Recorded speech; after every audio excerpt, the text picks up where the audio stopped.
Guru Chu, mengapa Anda tidak mengantar saya pulang dulu? Tidak lama kemudian, seorang guru yang sedang hamil 5 bulan berkata kepada Chu Yi. Chu Yi yang juga mencari alasan untuk pergi melihat ke wanita tersebut. Suami guru wanita yang sedang hamil tersebut sedang dalam perjalanan bisnis dan lebih berbahaya pulang sendirian di tengah malam. Tetapi pada saat ini, tiba-tiba pintu ruangan dibuka oleh seseorang dan Direktur Yang dengan beberapa pria kekar menerobos masuk. Dia melihat ke setiap sudut ruangan dan menatap pria gemuk Dong Gu Hao yang mencolok dan berkata, "Pria gendut, orang yang baru saja mengganggu Qiao Li adalah kamu kan? Ikutlah dengan kami dan bosku akan melihatmu." Kedua pria kekar segera menghampirinya, dan Dong Gu Hao tahu bahwa dia telah membuat kesalahan fatal dan wajahnya menjadi panik. "Apa yang kamu lakukan? Kenapa kau ingin membawaku pergi? Ini ilegal. Aku akan memanggil polisi." Dong Gu Hao mengeluarkan ponselnya dan berpura-pura menelepon polisi. "Alarm? Itu tidak ada gunanya jika polisi ada di sini." Direktur Yang mencibir.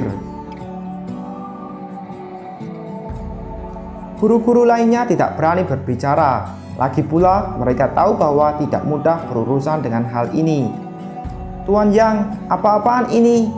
Jian Junyu berdiri di samping Dong Gu Hao.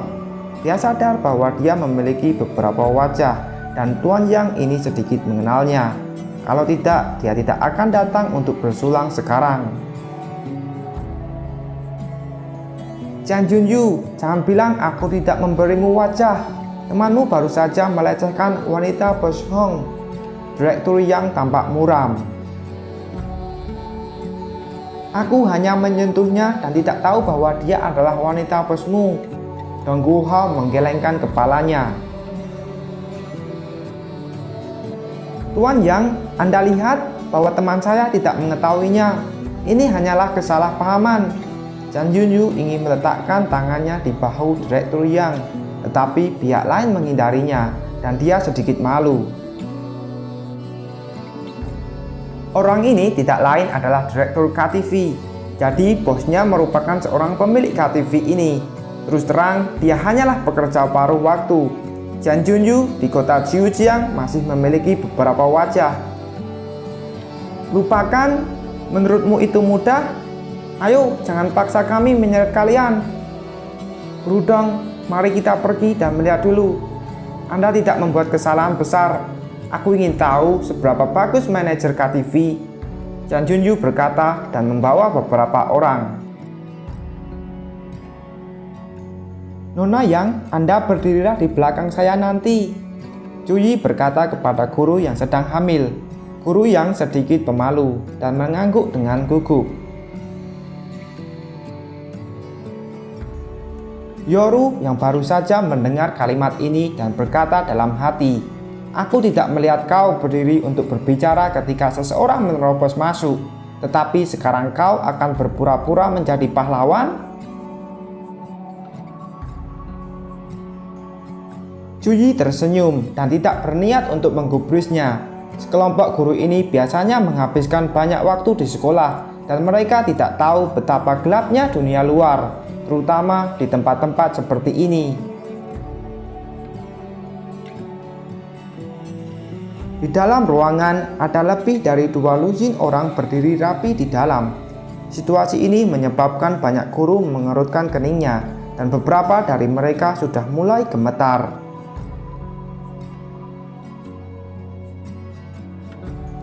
Tapi Jian Junyu tidak takut. Dia telah melihat lebih banyak adegan seperti ini dan menatap orang yang duduk di tengah. Dengan sedikit bangga berkata, "Kamu adalah manajer KTV ini?"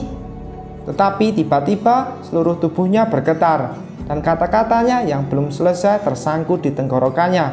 Matanya melebar dan dia bertanya dengan hati-hati, "Kamu?"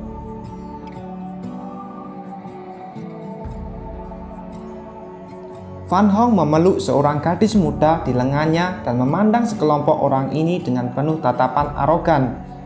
"Aku Fan Hong, Ini tempatku. Aku dengar bahwa kau mencariku. Bos Hong. Semua orang terkejut, terutama Dong Gu Hao. Ketakutan dan wajahnya memucat. Mereka masih mendiskusikan Bos Hong barusan, tetapi mereka tidak menyangka bahwa sekarang dia muncul langsung di hadapan mereka sendiri. Wajah Chen Junyu menjadi pucat.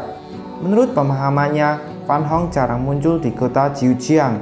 Sebagian besar waktunya berada di ibu kota provinsi. Jadi dia pertama kali memikirkannya sebagai manajer KTV ini. Tangan Fan Hong membelai wanita cantik di lengannya dan tersenyum. Xiao Yang berkata, "Kamu ingin aku memberimu wajah?" Matanya menyipit dan wajahnya tiba-tiba menjadi tajam. Dia mengambil botol anggur dan membantingnya ke lantai, dan pecahan kacanya berserakan.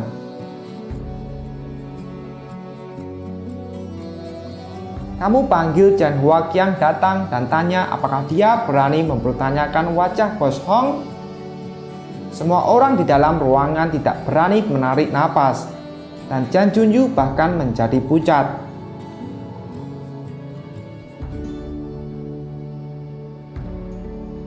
Kota Jiujiang hanyalah sebuah kota kecil di provinsi Jiangnan dan bahkan bukan merupakan daerah yang paling berkembang.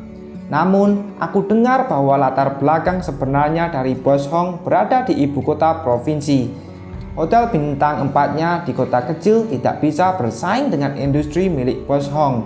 Apalagi pihak lain merupakan seorang mafia. Bos Hong memang benar, dan memanggil Chen Huaqiang tidak ada gunanya. Wanita Bos Hong benar-benar tak bisa diganggu. Ini adalah aturan tidak tertulis di kota Jiujiang, dan hampir semua orang di kelas atas mengetahuinya. Dia memiliki perhiasan khusus di tubuhnya, tetapi Dong Gu Hao bahkan tidak mengetahuinya ketika dia pertama kali datang ke sini. Pria gendut, bukankah kau hanyalah seekor sapi? Xiao Li langsung menampar Dong Gu Hao, dan dia tidak berani bergerak. Aku salah, Bos Hong, aku salah. Dong Gu Hao tidak peduli lagi, dan dia memohon belas kasihan berulang kali.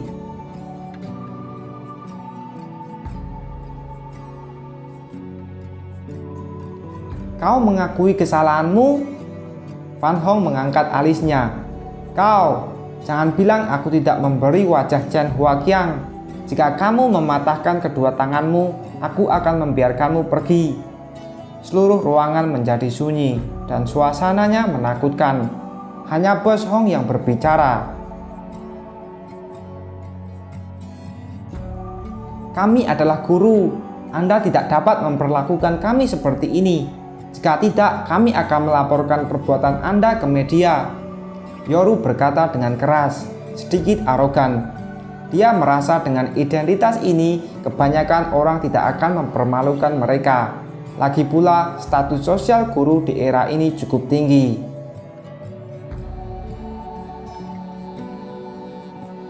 Guru?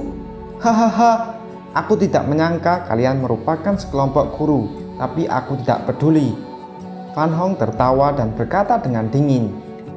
Aku telah bermain dengan siswa, perawat, pramugari, dan guru. Lalu apa Gendut, tanganmu bisa selamat, dan kalian semua bisa keluar dari sini. Asalkan kedua guru ini menemaniku sepanjang malam. Dia menunjuk Yoru dan Tanju. Keduanya adalah wanita cantik, dan karena penampilan profesional mereka, keduanya memiliki temperamen unik yang berbeda dari yang lain. Sekarang kalian pilih apakah kamu menginginkan tangan pria gendut ini hilang atau dua wanita cantik ini. Bos Hong, kami minta maaf untuk masalah ini, tetapi bagaimanapun juga kami adalah guru. Dan kami juga meminta Bos Hong untuk berlapang dada dan biarkan kami pergi. Chen Junyu merendahkan posturnya dan bahkan ada keringat dingin di punggungnya. Dong Gu Hao bahkan berlutut di lantai dan bersujud. Dia sedikit mendengar tentang Fan Hong, bahwa dia merupakan orang yang kejam. "Kamu melanggar hukum." Tan Yu menggertakkan giginya dan berniat tidak ingin tinggal sama sekali. Semua orang tahu apa yang akan terjadi. "Karena kamu tidak memilih, biarkan aku memilih." Serigala, bawa 2 guru cantik ini.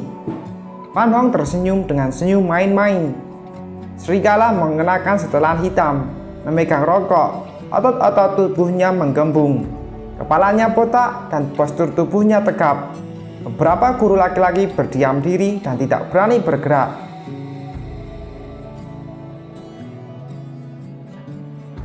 Dang Guohao sangat ketakutan hingga lemak di wajahnya bergetar. Tan Yu dan Yoru melihat kejadian seperti ini. Keduanya menggenggam tangan dan terus melangkah mundur. "Bos Hong kan, semua orang pernah melakukan kesalahan. Bahkan jika tidak, itu bukan masalah." Zhu Yi memasukkan tangannya ke sakunya dan melangkah ke depan, berdiri di depan kedua wanita tersebut. "Kau siapa?" Fan Hong berkata dengan tegas. "Guru Zhu, jangan membuat masalah." Tan Yu dengan cemas menarik pakaian Zhu Yi ke belakang. Zhu Yi mengabaikannya dan berkata, "Ini sebenarnya kesalahan kita di awal, tetapi Anda telah mengetahui duduk permasalahannya. Jadi kenapa harus melibatkan kedua guru wanita ini?" "Kau sialan, bosku melakukan suatu hal, dan apakah itu penting bagimu untuk membantah?" Serigala melotot, meninju lurus ke arah kepala Zhu Yi. Zhu Yi hanya tersenyum, tanpa menghindar memukul balik dengan santai dan tanpa ragu-ragu.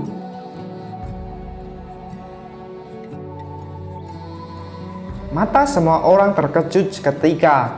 Serigala yang kokoh dipukul langsung, dibanting ke meja kaca dan kacanya sampai pecah berkeping-keping.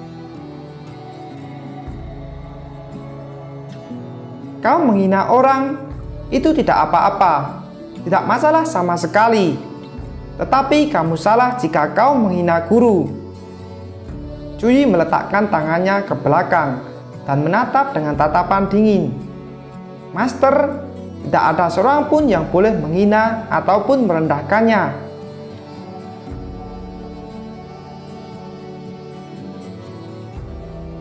Guru mengajar dan tidak terlepas dari hukum karma dan sebab akibat. Di bumi, Zhu Yi adalah seorang guru biasa, tetapi dia mencintai setiap muridnya sendiri dan mengajar dengan hatinya. Di dunia immortal, Zhu Yi mempunyai seorang guru yang menjadikannya sampai menjadi kultivator tingkat Qianyun atau Immortal Sovereign dan hidup selama 1000 tahun, serta mempunyai 10 murid kultivator yang luar biasa.